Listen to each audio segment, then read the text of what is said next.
So a lot of things have happened since we've last met. We've been given Jesus. Bernie won the amazing race. I got a new nose. Hey! Thank you, Josh. I can smell now. I couldn't smell. I couldn't believe it. Not being able to smell.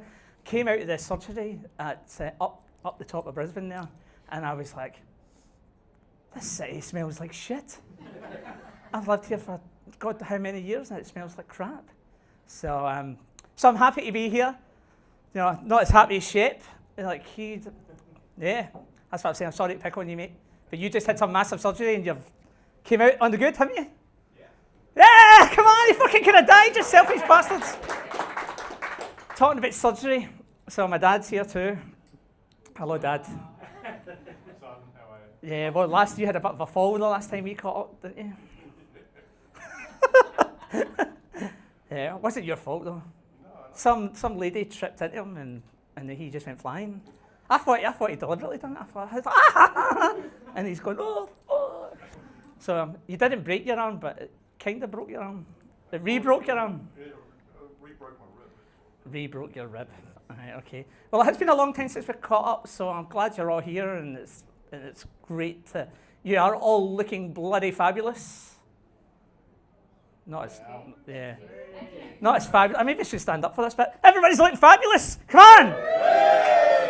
Fuck, here comes the bouncers from fucking Superman. Look at them fucking. Look sick. Hey, you guys are in. Where the fuck's Dave? Taking his fucking time. Yeah, he is taking his fucking time. You should lock that. You guys should lock the door. So you're not coming in. Hey, everybody's super excited that Jade's here. Jade is the first author that we've had that doesn't do safety. Yeah! Can you beat that? Thank fuck for that. Second? Oh no, we had Mel, but Mel does safety comms. So yeah, so I kind of felt after sitting here with you guys for a couple of years that we kind of needed some help. Wow. Did you see that? That was like, yeah, I know. She's sitting there going, yeah, I know. We did need help. So we're super excited about that. But first, this wouldn't happen without him, would it? Have I got Tom to go and get a beer? Can you run the ball? Do you know what that is? Because he's a Scottish bastard. He thought somebody would buy him a beer. But nah, you can go and get a beer if you want, man. But I'm going to fucking lock you out. All right. Everybody, again, Mark steps up every single time we ask him to do something for us. So, mate, we really appreciate it. Thank you. So that keeps us on Mark. So, as always, mate, we really appreciate it. We're going to spend your money. And have it is. All right, let's introduce Jade. Can't do everything. So, I read Jade's book and I was like, jeez, this me. We need to do this for our little book club. So let's say, mate, you're the first person to come to the book club that's not a safety person. Yeah, I'm a very unsafe person. You are in proper company here, I'm telling you. But hey, so we have to give Jade a big book club album, right? Hey, everybody, it's Jade Miller. So, Jade, my first question is on self-awareness. Yeah. Let's get straight into it, shall we? And self-awareness and values. So, mate, Josh and I always talk about the importance of values and knowing your values and understanding them and really honing in on them. And how many times, Josh, we spoke about this? Like, if you don't know what your values are, you are going to be sick at work. So, in the book, you've talked about values and quirks and all those things that make us human. So, yeah, I was just wondering if you could. I'm sure this group know their values, probably not all of them, but I just wonder if you could give us an insight into why it's really important that we know this stuff. Yes, well, first of all, thank you so much for having me. This is a bit out of my Comfort zone? Comfort zone, I would say. And also, I'm not much of a safety guru as Neither you are we. or Yeah. Trust me, neither of these guys. But yeah, thanks so much for having me. And yeah, so let me start, I guess, with the book and what the book covers. Yep. And that starts with self-awareness. So the premise of this book is making lemonade. It's, you know, it's a common phrase. We know we turn shit into lemonade. And this... You do know safety.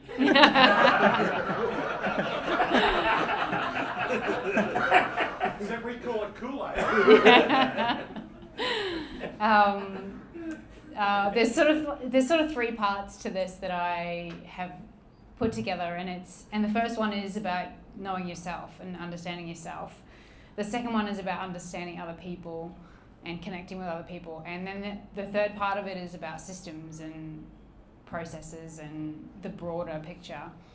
So in that first section, you're right. I talk about because I think it is mostly it's the key thing is understanding yourself, the self-awareness and understanding your own values, who you are, what your shtick is, what your quirks are, how you operate. Then you go into the world from there. So understanding what your values are is just important, and it changes. You know, like it changes over time. What you value when you're a 21-year-old changes to what you value as a parent or whatever. But so there's a sort of like that journey of self-awareness through your life. But I think having that mindset that you're constantly just evaluating your own shit, like your own stuff, like your own. Yeah, and it's really important. For me, it's like an anchor to home, having your values. So I'll be totally honest with you. Some of you guys know this already. This year has been absolutely shit for me, and I've had to reset my values constantly. I've just been like, right, okay, I'm going back to them. They don't change much, but I have to just make sure I'm hardwired to them, and I know what they are. So fun, curiosity, learning, adventure, and I forget the other one. Right, but fun, curiosity, and learning are absolutely my top three, and it's just something to keep going back to all the time. And so it really is important that we know that stuff, right? Yeah. Are you guys, do you know? So Jade's book, which will be on sale later on. Yeah, so in the book there's a section that you can go through and just to observe yourself and to think about your own values and what's really important to you and who you are. And it's something you come back to. It gives you a North Star. It's like when you're in the shit, when things are going wrong, when in your workspace, your life space, if you just have that more understanding of yourself, it gives you a North Star to come back to. Yeah, and it's like I say, if it's not fun, I'm not doing it. That's everything for me. If it's not fun, I'm not doing it. Mate, you in that book as well, you talk about your inner dialogue and that inner voice that we all have, and and coaching yourself. Quite often, if you work with me, you'll hear me say to you, hold the mirror up. You know, if somebody's had a really bad interaction with someone, I'll say, hold the mirror up. What did you do to make it a bad interaction? And they crack the shits and they go into victim mode. But just I've got my notes here about that inner voice being, for us, it's like, no one cares about safety. You know, like no one cares about the work we do. Again, just wonder what advice you could give us on this, on managing our inner voice. Yeah, look, I call my inner voice Janice. She's a bit of a bitch. Let me tell you, she's mean. So I've got to manage Janice. I've got to manage the shit she says to me. I think it's choosing. So my partner's here in the crowd. I know Dan over there. I'm Not me. Janice. Yeah. Who, Jade or Janice? That came out wrong, bro. I was agreeing with you.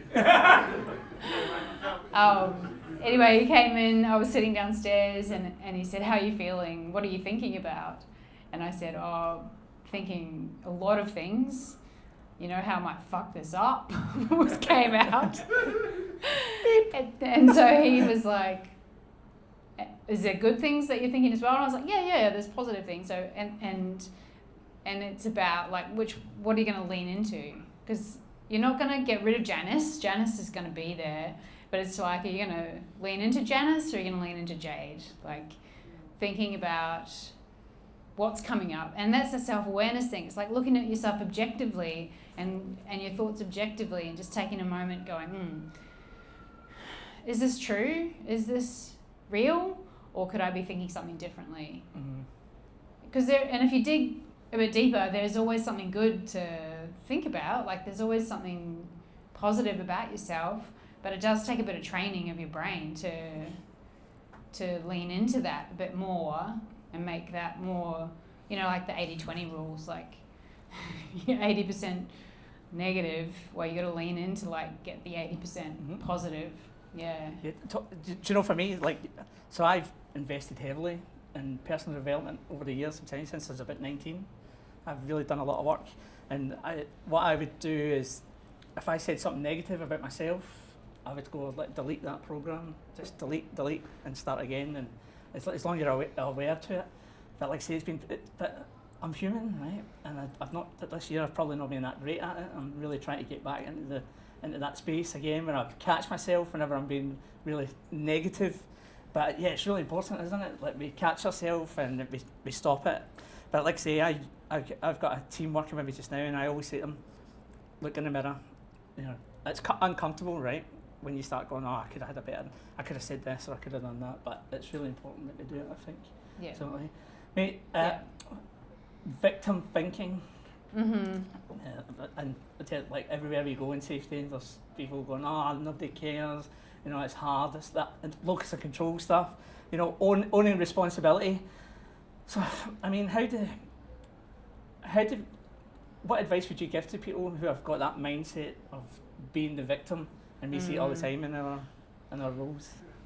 One of my favourite phrases is own your shit. We should get that written up there. We'll spray paint it on the wall before we leave. T-shirt made. I think it's easy to blame other people. It's easy to blame situations, but you've got to own what your part in things is. I think with that, you know, you've got notes here about owning responsibility versus victim thinking. It's like, well, work out what you can control and own your stuff. Like, there's things that you can let go, that you don't have control over, that are done, dusted, past history. Own what you can do now for the future. I think making that decision to take ownership of yourself. I remember doing that in my 20s, probably, like just deciding, okay, there's stuff that's happened, but I have control of the things that I can control, and owning that is powerful, especially when it's bad. If bad stuff has happened and you've got some responsibility in it, owning it sets you free rather than blaming or, you know, passing the buck. Have you done have you heard the Stephen Covey's Circle of Influence stuff? Have you done that? We're being heckled. Hang on, can we do that?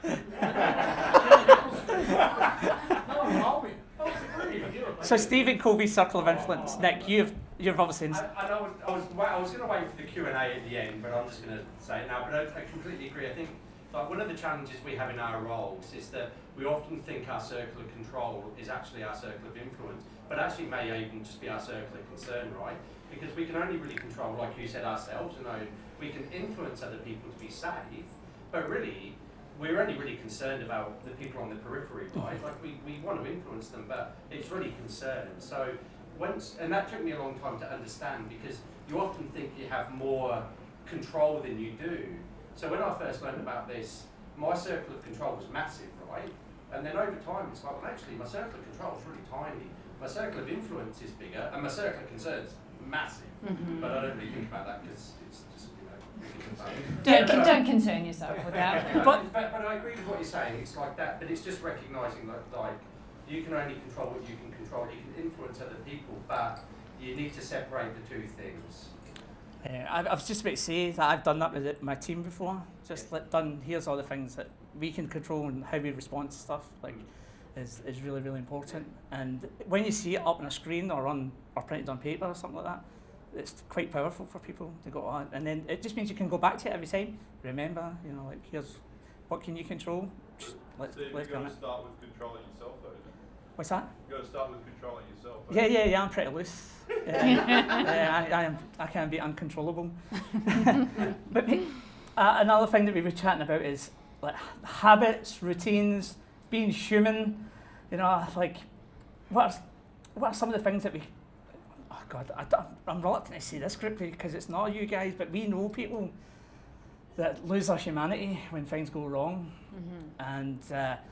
I kind of wonder if you've got little tips how we can keep our humanity, how we can build our relationships, and share what you've got for us.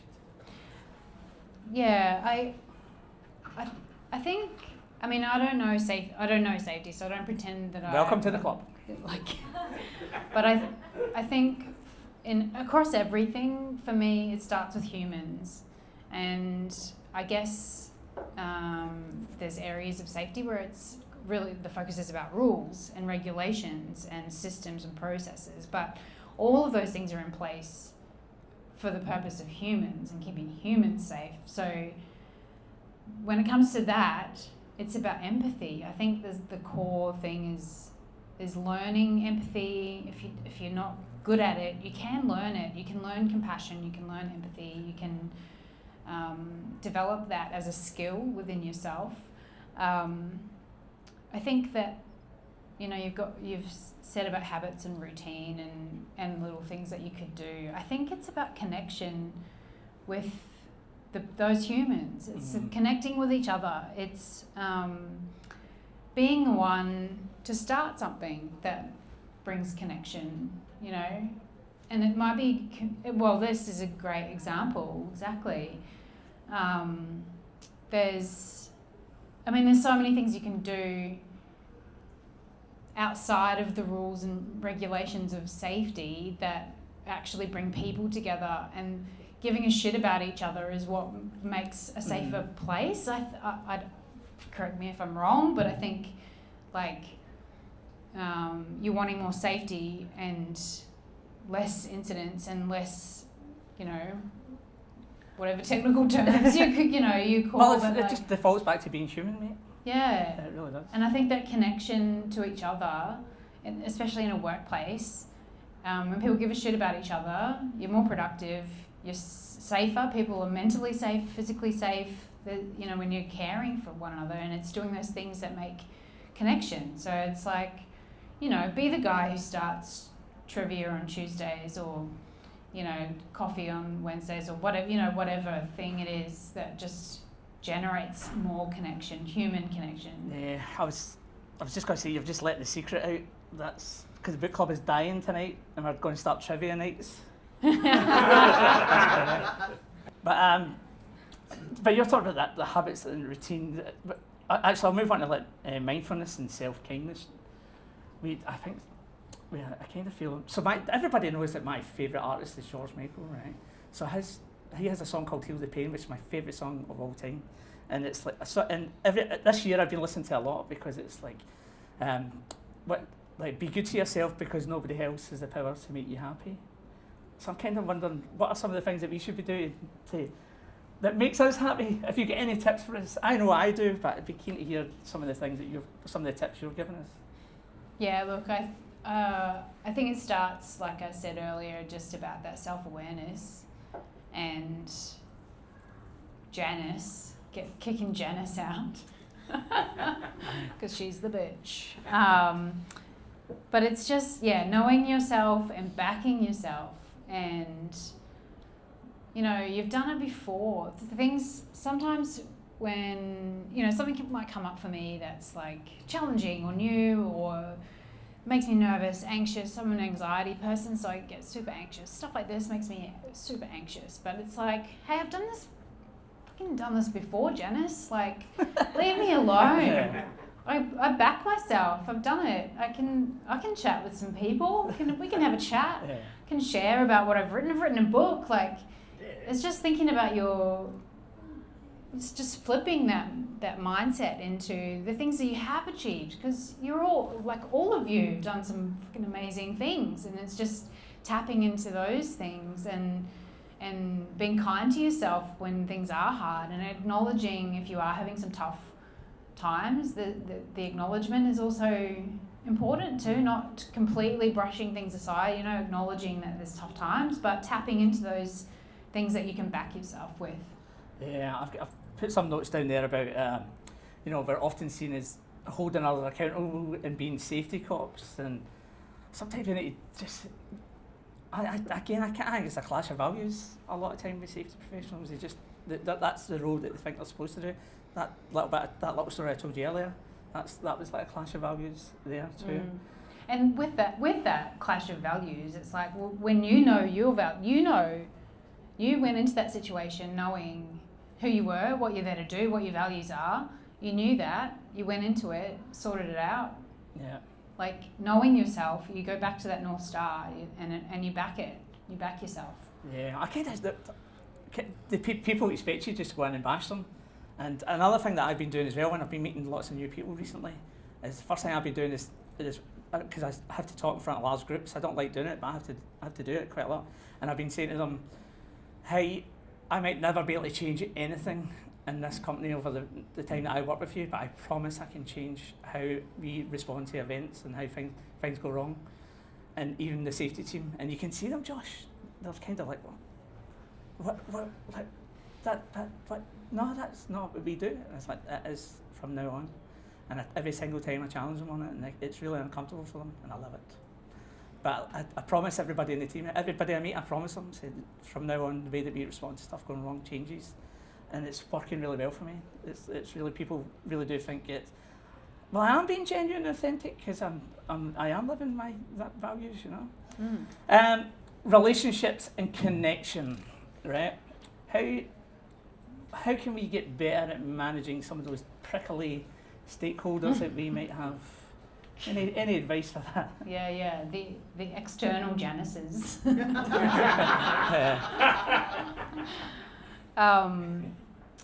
Look, it's tricky. Conflict is tricky. Dealing with prickly people is tricky. I have a bit of a thing about creating a third party thing. So you and I might be having some conflict, bit of let's get started. Get the balls away. Watch out, I've got a good left hook. No, but if you've got, you might have some conflicts going on, a bit of tension, there's whatever's going on, but I think anything can be worked out when you make the problem the issue and not the person the issue.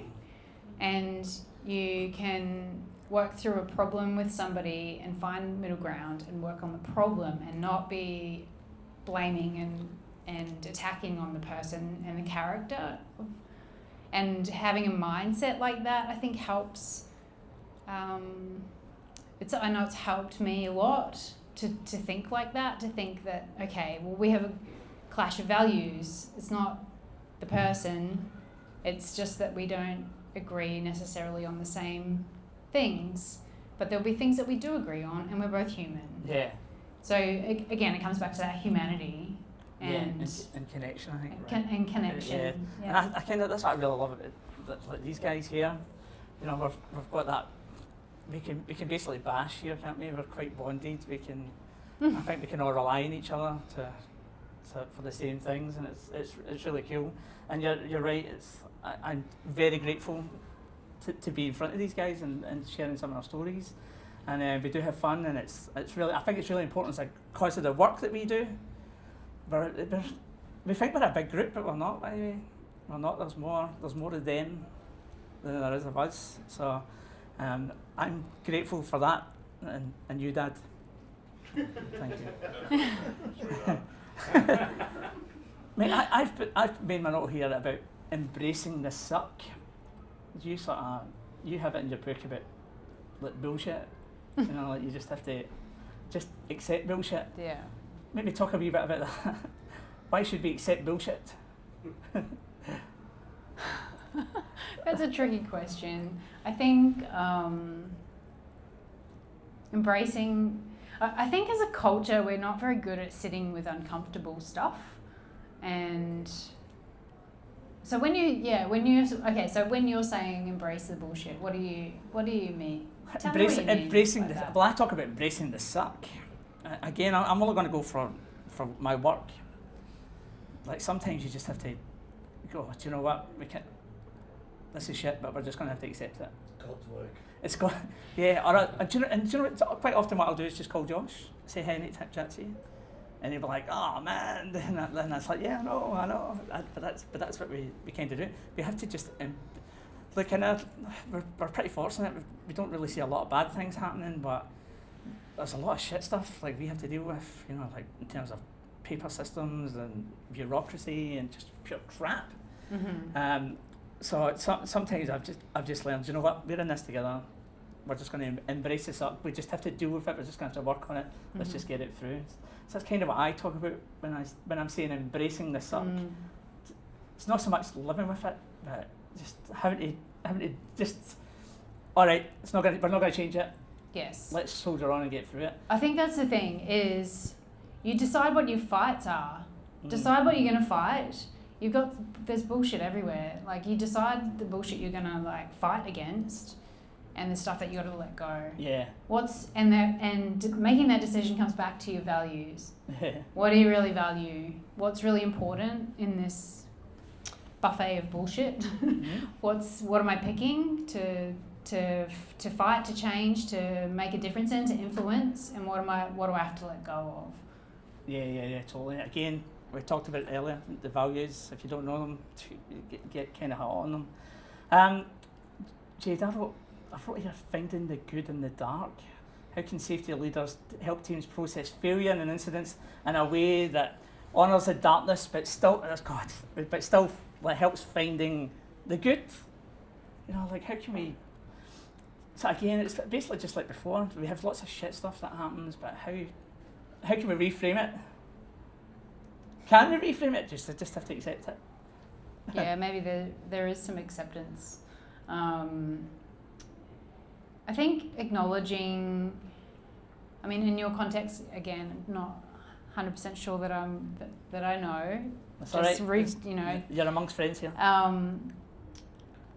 But I think, you know, what we talked about earlier was like acknowledging that, so something shit happens, something awful happens, understanding people, that's sort of like the second part of this process, I guess, understanding and acknowledging that everybody's different. So something happens that's terrible, you've got some massive change, something, you know, drastic happens on a site, you know, whatever it is, acknowledging and knowing that everybody is different within your team, within your sphere of influence, what you know, have control over. Everybody's different in the way that they process things. Everybody's different in the way that they, the timing of how they'll process, grieve, think about things, and that people just need a different, you can't necessarily treat everybody the same way. So, you know, somebody might need some one-on-one time. Somebody might not care that much and it blows over for them. Somebody else might benefit from being in a group scenario and talking through things with a group or something like that. I think the key part of it is that humanity again, and understanding that everybody's different and everybody has their own ways of processing and their own ways of dealing with stuff. And but I think the acknowledgement that something has happened is important. Yeah. Do you know what, mate, just when you were talking there, like say I've done heaps of work on myself this year. All the stuff I'd known but I'd just forgotten about it, but I had to reset. Again, this year's just been a reset. And what I find frustrating the most is like, why aren't other people not doing this stuff? Like, why is it just me that's trying to go back to basics and be human? It's something I've sort of struggled a wee bit, but then I just go, hey, do you know what? It's just people being people. Yeah, people are just people, and Yeah. people. Often say that people do people stuff. People just do people There's another stuff. one to spray paint on the wall. Yeah, it's just everybody is so unique and different, and it can be frustrating to be like, hey, why aren't you catching up to me? Like, where are you at, man? Like, Yeah. catch up. But everybody's different, and having some acceptance around that, I think, is really important. You've just reminded me of something else. I remember years ago I was working with a company and I said, I just wish I could find another couple of people like me. And we'd be amazing. And humble. I just wish we could find people like me who turn up every day and get shit done. And this guy, he humbled me and he says, can you imagine how shit that would be if we had 3 of you? And I was like, yeah, you're right. I'd be like basically laughing at everybody, getting nothing done. But mate, actually, well, you said it's not really a safety book, but you talked about challenge, and that you've got chapters on challenging systems and bureaucracy, and just like be caught. Like honestly, you're really lucky you're not in safety because the bullshit that we have to deal with. Oh, there's plenty in other areas. Oh yeah, true. I've had to deal with Medicare today, and that was a yeah, fun yeah. thing to do, and private health insurance and all that sort of stuff. But you had some really good tips about surviving bureaucracy and getting through it. I just wonder if you could share some of them. It's probably Yes, I probably need to just revisit one of those. well, you talk. You sort of chatted about finding your friends. Yeah. Doing nice things for people. Yes. Just getting through it like that. Yeah. I think what I talked about was having gone through a lot of stuff in the medical system, and that's a very bureaucratic and system heavy process to get medical care for something that was chronic and ongoing and not life threatening but life impacting, and I think understanding those systems and what you're working with was really key, and having those people that you can call upon and vent about that stuff was really, really helpful. Do you know how I prime myself for those comments? See if I get on the phone someday, or I see it if I go into a place and it's got like abuse will not be accepted, or if you make a phone call and says, hey, we will not accept abusive people, I prime myself right away saying this is going to be difficult. This is not a 2-minute conversation that we're about to have. So I prime myself right away, and I will never ever get aggressive or scream down the phone. I just won't do it. But that's how I know that I'm ready for. Yeah. Okay. You're in for the long haul when they're asking you not to be abusive. Yeah. Totally. Definitely, mate. All right, I will throw it to. I would keen to hear any of your sort of own personal development stories or things that you can share if you've got anything on it. Questions for Jade? Oh. Yeah. Our questions for Jade. I've already asked mine, sounds good. You go first. Oh, I thought Shep was going to go, but on you go, Mark. Mark Olsen, sponsor. Yes. Thank you very much, Mark. Thank you. Round of applause for Mark. It's a tradition. I love the values thing. Thank you very much. Like setting personal values is probably something I haven't reflected on enough. I love that. But I think the story you talk about is one of how we can build our own inner resilience from the shit that we're exposed to in life and using that to build resilience. And do you think there's something that organisations could learn? So because it's very much a personal development, do you think that could be applied in organisations as well to build resilience? I definitely think so, and I think the first step is encouraging people in their personal resilience, because if everybody in the company is working on their own resilience, then the company is going to be more resilient more broadly, but that people, as I said earlier, what a bunch of bastards. Yeah. People are difficult, and I think in that space, I think there is so much opportunity for people who are, like there's different levels of personal development. Some people are into it and working on themselves constantly, and then there's people who are just not really aware of anything and not with it.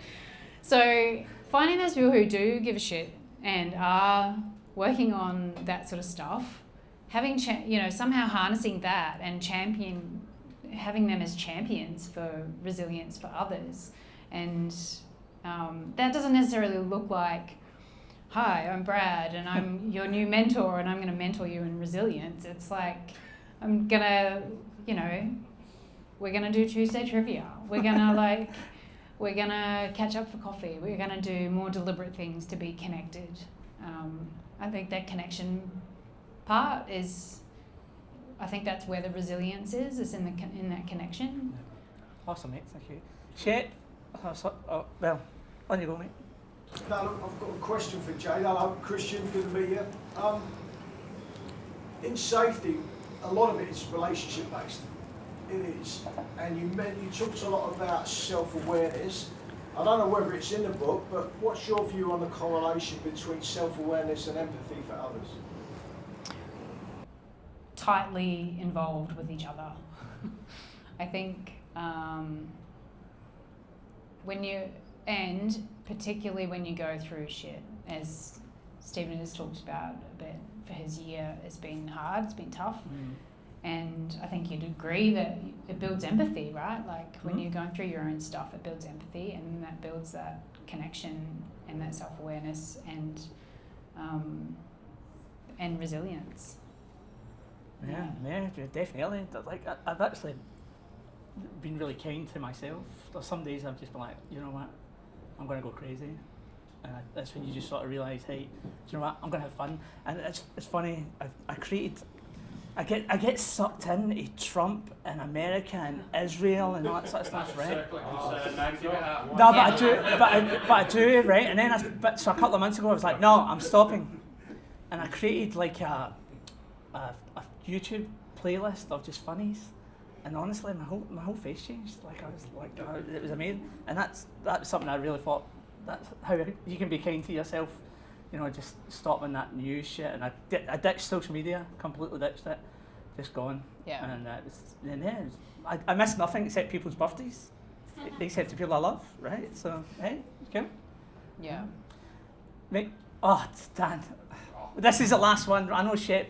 I just want to honour you, Steve. Like, I think part of what we're talking about here is relationships important for safety, and to create relationships, like one observation I have is around self-awareness, but also once you become self-aware, my view is that then you can be vulnerable and share your truth. And what you're doing, Steve, is sharing your truth and your vulnerability, and that brings us closer.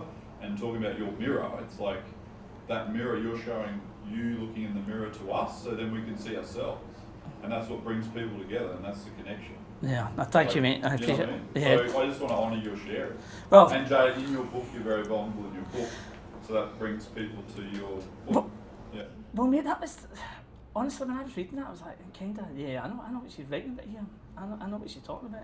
I totally get it. I totally understand. All right, shit. Come on, mate. Thank you, Dan. I appreciate it. No, I was just going to say, I think you're probably more entwined to safety than you knew you were. When I'm lecturing and teaching now in safety, I talk to the students about safety is about going after low-lying fruit, your lemonade. How do you make lemonade? With one lemon at a time. You want to be ambitious, you can cut down the fucking trees and you'll have all the excuse my language, but to the point, we deal with safety one low-lying fruit at a time. In terms of empathy, I talk to students, I'll say, what are you going to do when you walk up to old Bob and you have to talk to him about a way he carries out a task and he gets angry? Why do I have to take this guard and have it on this goddamn angle grinder? I've always done it this way. I can do the job faster. I don't need guards. I've always done it this way. Yeah. The key words in that I've always done it this way. And that's where I take the students in, and I think it aligns with what you're saying. Yep. Go backwards. Instead of at the moment you're attacking the process or a breach of a safety guard. But in actual fact, the challenge is, old Bob was once a young apprentice. He was a young person in the workplace, and he was mistaught, miseducated. And now, after 40 years of work, you're telling him his whole life was a lie. He was doing it wrong, and now he's doing it So, legally. so now we have empathy, right? So now we have empathy for him, right? So that's where I got. Chet, Sorry. I was just going to say, I want to thank you for the beer coasters and our gratitude. They soaked up all your problems. Our gratitude journals, everybody, so you can start doing gratitude. Gratitude is something I've done. I use ChatGPT for my gratitude now, which is, it tells me all the things I'm thankful Can I just for. ask one last question? All right, quickly, because I've been wanting. It's probably not going to be quick, but just on this. It's a question or an opinion. True story. Yeah. Come on, hurry up. Anyway, stop distracting me. But no, just on this though, we talk about like, and it was just when you were talking about Trump and stuff though, right? Do you think social media and things like that, the rise of social media and the way that social media companies are targeting messages through algorithms to us are actually contributing to this rise of existential crisis, right? Because we're getting fed like so much negative stuff nowadays that you have to turn off from it, right? So do you think, I don't know if you touch on it in your book, and I will buy a copy because I think it's really interesting, but is that something that you think you touch on or you consider as part of the cause why we need a solution to it or an antidote? I think social media is contributing greatly to the rise of division and individualism, and it's contributing to putting people into groups and finding your like-minded people, even if you didn't start off thinking in a certain way. You found somebody who's, maybe thinking a little bit, and then it gets deeper and deeper, and you're seeing that happen a lot. I think that is part of our existential crisis. I do. I just saw the New York City municipality is suing Facebook or some of the social media companies for contributing to terrible mental health for young people. And and here in Australia we're banning social media for under 16. So there's, we're starting to see after a number of years that this shit is not healthy. Like, it's not good for us as humans. It divides us. It's not building humanity. There's some good things about it, but I think I don't know that the good outweighs the bad. Good on you, mate. Thank you. Thank you, sorry. No, that's all right. Mate, I'm going to talk about creativity, because you are very creative. You're a painter. We've got a couple of people in the creative arts just there too, so you should definitely connect and chat. But how do you think being creative, and what kind of activities should we do how do you think that would help safety change and make us better humans? Definitely makes you a better human, being creative. Like, 100%, I could talk about this a lot. I think engaging in creative activities is an essential part of humanity. I think it's an essential part of our own personal development. I think that we misunderstand creativity. A lot of people think, creatives, that's those people over there. But every single human has creative bones in their body. If I had $1 for every time somebody tells me, I don't have a creative bone in my body when I'm doing a painting class, I'd be rich. I think that it builds a number of skills within us in an inadvertent sort of way. So observation and perceptive awareness, it builds social currency, like understanding social things, which builds empathy. There's problem solving, there's resilience, it builds your ability to communicate and express yourself. And it's not just painting, it's not just drawing. People think creativity is like, I can't paint or I can't draw or whatever. Right.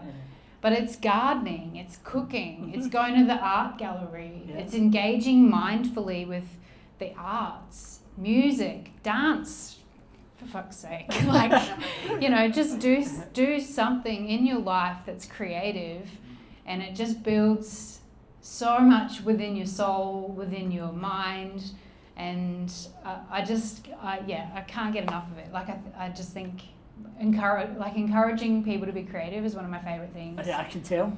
You know, it's like it makes you come alive just there. Everybody should follow Jade on Instagram because you have your paintings, don't you? And Yes. And your meme game is amazing. Oh, my meme game is hot. Yeah, you are pretty. Fire.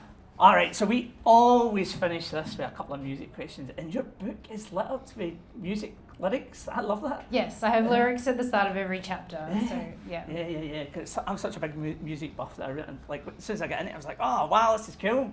I'm into it. But mate, so what's so you talked about dancing. Yeah. So what song should Josh put on our Spotify playlist to get you up there dancing?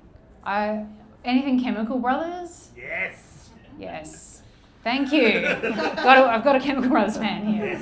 That's getting you going. Yeah, that'll get me going. I have a few niche songs. Like there's a New Zealand band called Pluto. They have a song called Dance Stamina, and that gets me going. Who said yes? Yes. Nobody ever knows it. That's probably my favourite song of all time. Can we put it on and have a dance party? That'll get me up. I have a playlist that's called Flash Dancing, and I have that on quite regularly and dance in my bedroom by myself. Yeah. All right. Well, if you're creative, you must be able to sing. So, what would you sing on the old karaoke? Yeah. So my go-to is Natalie Imbruglia Torn, because it's in my key. I know all the words. You know, you've got to hone a karaoke song, right? So you've got to hone it and own it. So that awesome. Would be my... Jade, thank you very much for sharing your story and your book with us. Everybody, Jade Miller. Thank you.